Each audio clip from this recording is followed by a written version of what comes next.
Здравейте! С нещо да помогна. Добър ден! Идваме да изберем обувки за малкия. Да. Кое номер, че гледаме? 35-ти. Ма какъв 35-ти? Ти докато ги носиш два пъти ще ги израстеш. Поне един номер по-голям трябва, ма поне. Я 36-ти дайте.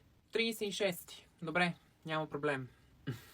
И понеже е зима, ти ще ходиш с дебелите чорапи, няма и ходиш с летните чорапи, то ти трябва още един номер по-голям. Ма я дайте направо 37-ми номер да видим. То 3 номера надговарят и без това. Колко да голям? Да, ето 37-ми давам.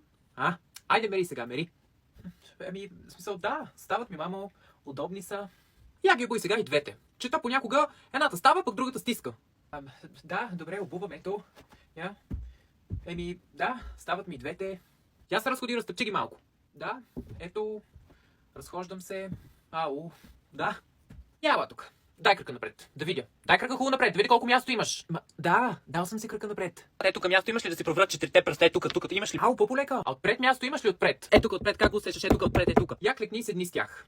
Така, свободно ли ги усещаш? Шпагат можеш да направиш с тях? Не мога да направя шпагат с тях. Да ви кажа, май са ви умалени размерите. Нещо между 37 и 38 номер нямате ли?